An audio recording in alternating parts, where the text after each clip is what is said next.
Halo, perkenalkan namaku Joas Nainggolan dengan NIM 225314224. Di sini saya akan menjelaskan penjelasan dataset yang kami ambil.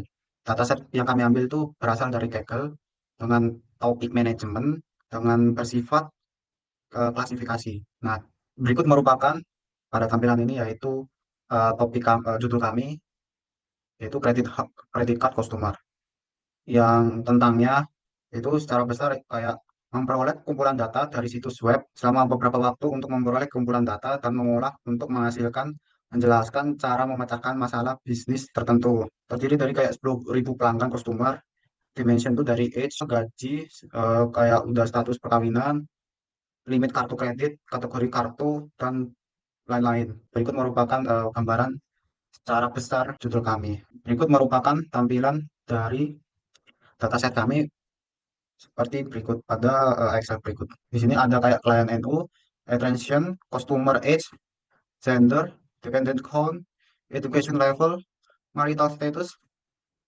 income category, card category, amount on book, total relationship count, amount investment amount, dan lain-lain. Ini masih banyak sampai sampai average utilization ratio yang terdiri dari beribu-ribu data hingga 10.000 data customer. Ini merupakan data bersih kami. Baik, selanjutnya saya akan menjelaskan langkah-langkah preprocessing di Rapid Miner. Sebelumnya, perkenalkan nama saya Jujur Maria Stompul dengan NIM 22531423. Nah, jadi proses processing sebelum data digunakan untuk pelatihan model ini, yang pertama kami baca data kredit terlebih dahulu yang kami gunakan yang sudah dijelaskan teman saya sebelumnya.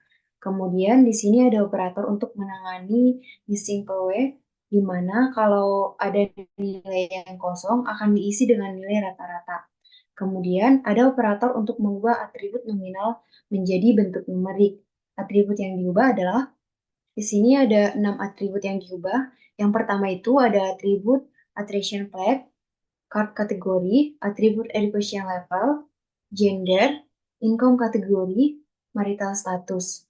Lalu selanjutnya di sini untuk operator normalisasi untuk melakukan normalisasi pada nilai numerik, yakni di sini yang dipilih ada beberapa atribut yang akan dinormalisasi. Selanjutnya itu di sini ada operator numerical to polynomial, di mana ini adalah mengubah kolom label, yakni di sini labelnya itu kita buka di view, sopanel sama parameternya itu. Nah, labelnya itu di sini atribut filter type-nya dipilih single, dan untuk atributnya itu dipilih atribut flag. Kemudian untuk operator select atribut, memilih atribut yang akan digunakan untuk memasukkan ke model. Nah, selanjutnya itu ada operator set row, di sini menentukan mana atribut sebagai label atau target dan mana sebagai atribut input. Nah, kemudian di sini itu ada operator split, di mana di sini untuk membagi dataset menjadi dua bagian, yaitu data training set dan testing set. Di sini untuk rasionya kami pilih 0,7. Nah, jadi di sini di dalam cross validation untuk decision tree-nya itu ditanam cross validation untuk decision tree, di mana di dalam decision tree ini terdapat beberapa parameter, parameternya bisa dilihat di view, show, dan parameter. Nah, di sini itu kita bisa lihat bahwa criteria-nya itu adalah gain ratio, dan untuk batas kedalaman tree-nya itu ada 10, dan untuk confidence-nya itu di sini ada 0,1. Apply pruning itu dicentang dan juga apply pre-pruning ini juga dicentang. Dan untuk minimum peningkatan informasi agar not layak di split itu ada 0,01, dan jumlah minimum data di tree itu ada 2, dan minimum jumlah data agar suatu not boleh dipecah itu ada 4, dan kemudian untuk jumlah alternatif yang dipertimbangkan saat pre-pruning untuk mencari split terbaik itu ada 3. Kemudian kembali ke validation yang tadi, di sini tuh ada bagian testing. Nah, jadi di testing ini terdapat apply model. Model yang sudah dilatih diterapkan ke data uji tes untuk memprediksi label. Dan untuk performance decision tree-nya itu mengevaluasi hasil prediksi dengan menghitung performa seperti akurasi, precision, dan recall. Dan conversion metriknya itu kita bisa lihat untuk di sini tuh kita bisa melihat akurasinya itu ada 92,70%. Di mana di sini untuk precisionnya itu ada untuk kelas 0 itu ada 94,24% dan precision untuk kelas 1 itu ada 82,74%. Kemudian untuk recall kelasnya itu ada untuk kelas 0 itu ada 97,25% dan recall kelas untuk kelas 1 itu ada 68,96%, di mana model yang sudah dilatih diterapkan ke dalam multitest untuk memprediksi labelnya. Nah, di sini itu kelas 0 ini adalah prediksi bahwa nasabah masih aktif, dan kelas 1 ini adalah prediksi bahwa nasabah bakal berhenti atau dimatikan kartu kreditnya. Jadi dari hasil akurasinya ini kita dapat melihat bahwa sudah termasuk baik, yaitu 92,70%. Baik, berikutnya saya akan menjelaskan mengenai KNN. Setelah dataset dilakukan pre-processing, maka akan dilakukan pengaplikasian model. Di sini kami menggunakan operator cross-validation untuk melakukan penanaman model. Nah, di dalam cross-validation ini akan disimpan model KNN dengan parameter K atau tetangganya itu sebanyak 5. Alasan kami memilihkannya sebanyak 5 adalah karena dengan 5 tetangga, model ini sudah dapat memprediksi hasil klasifikasinya dengan baik.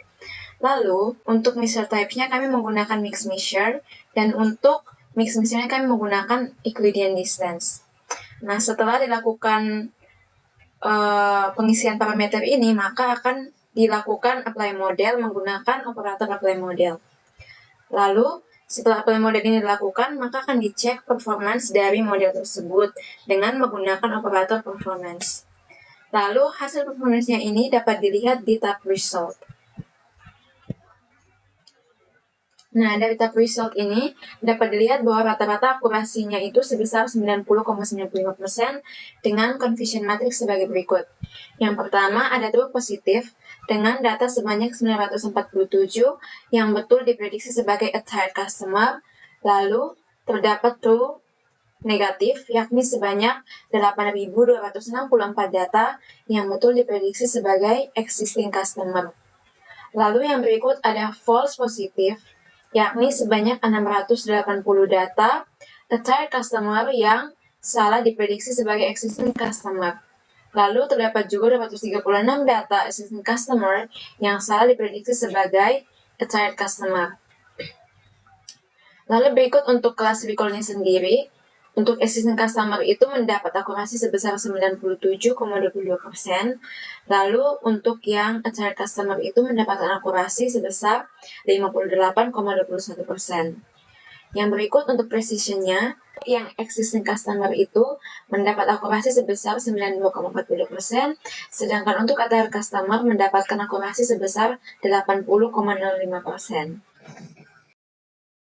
Oke, selanjutnya saya juga akan menjelaskan mengenai naive bias.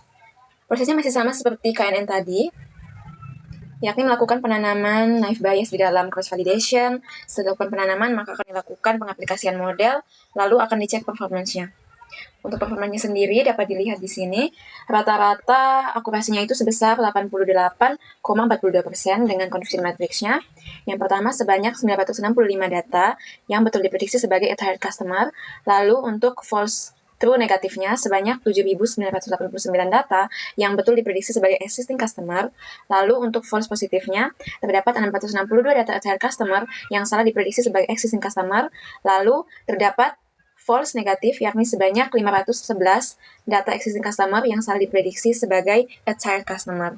Untuk recall sendiri, existing customer ini mempunyai akurasi sebesar 93,99%, lalu untuk yang a tired customer ini akurasinya sebesar 59,31%, dan untuk precision-nya, existing customer mendapatkan akurasi sebesar 92,3%, lalu a tired customer mendapatkan akurasi sebesar 65,38%. Perkenalkan, nama saya Ferandi Kanaya dengan NIM akhir 210.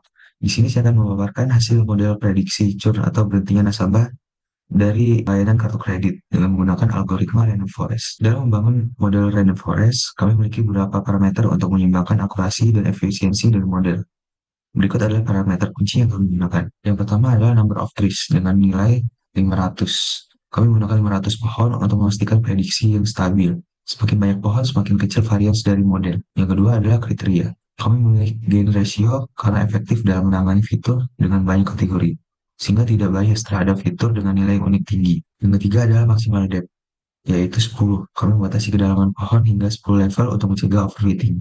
Dengan ini, model kami tetap generalis dan tidak menghafal data training. Selanjutnya, hasil evaluasi model dari Rainforest. Setelah menentukan parameter, kami mengevaluasi model menggunakan tenfold cross-validation. Hasil dari model Rainforest mencapai akurasi 93,10% dengan deviasi kecil yaitu sekitar kurang lebih 0,73%. Sebanyak 8.326 nasabah yang kami prediksi untuk tetap menggunakan layanan kartu kredit. Di sisi lain, terdapat model yang berhasil kami prediksi yaitu sekitar 1.102 nasabah yang memang akan berhenti dalam menggunakan layanan kartu kredit. Di sini kami juga memprediksi bahwa terdapat 525 nasabah yang akan tetap menggunakan kartu kredit, tapi kenyataannya mereka justru berhenti dalam menggunakan layanan kartu kredit. Yang terakhir yaitu sekitar 170 nasabah yang diprediksi berhenti, namun ternyata tidak. Sini saya akan menjelaskan bagian saya yaitu ANN. Nah, ANN pada bagian rapid manner terdapat ada neural net, apply model, performance ANN. Di dalam neural net terdapat 5 parameter yaitu hidden layer, training cycles, training rate, momentum, error epsilon. Di dalam hidden layer terdapat 2 hidden layer size dan juga di training cycles terdapat 200, di learning rate ada 0,01, di momentum ada 0,9 dan pada error epsilonnya itu 1 OE4. Di dalam apply model tidak ada parameter. Di sini terdapat ada true 0, true 1, class precision, pred 0, pred 1, yaitu dan class recall. Nah, di sini akurasinya itu mencapai 92% dengan micro average-nya berikut sama dengan akurasi. Nah, di pada true 0 dengan pred 1 yaitu 8.250, true 0 ke pred 1 itu 250 dengan menghasilkan akurasi 96%. Dan true 1 ke pred 0 yaitu 487, true 1 ke pred 1 yaitu 1140 dengan total akurasi 70,07% dengan class precision-nya 94 pada pred 0 dan 82,01 pada pred 1. Selanjutnya melakukan cross validation dengan SVM. Pada algoritma SVM ini memiliki parameter seperti kernel tab sama dengan dot, kernel cache sama dengan 200, C sama dengan 1, convergence epsilon sama dengan 0,001, max iteration-nya sama dengan 8000, kemudian mencentang scale untuk menormalisasikan data sebelum digunakan. Loss positif sama dengan 1, loss negatif sama dengan 1, epsilon sama dengan 0, epsilon plus sama dengan 0, epsilon minus sama dengan 0. Kemudian menghubungkan algoritma SVM ke testing apply model, kemudian menghubungkan apply model ke performance SVM untuk menghitung akurasinya. Hasil dari akurasi algoritma SVM ini menghasilkan sebesar 88,29% dengan margin kesalahan sebesar 1,18%. Dari class precision-nya didapat existing customer-nya sebesar 90,19%, di mana diprediksi sebagai customer yang tetap sebagai pelanggan. Kemudian attribute customer sebesar 71,47% yang diprediksi sebagai pelanggan yang berhenti berlangganan. Gambar ini adalah kurva erosi yang menggambarkan seberapa baik masing-masing model dalam membedakan nasabah yang berhenti dan yang tetap. Kurva yang paling dekat ke sudut kiri atas menunjukkan performa yang paling terbaik, dan kita bisa lihat bahwa Rainforest dan Neural Network merupakan performa terbaik dalam mendukung hasil evaluasi akurasi sebelumnya. Kami telah menguji 6 algoritma dari klasifikasi, yaitu KNN, Decision Tree, Rainforest, ANN, Naive Bayes, dan SVM. Masing-masing model dievaluasi menggunakan akurasi dan coefficient matrix untuk memahami seberapa baik model dalam mengenali nasabah yang churn maupun yang tetap. Dari semua model yang diuji, Rainforest dan ANN adalah 2 model terbaik untuk digunakan dalam konteks prediksi ini.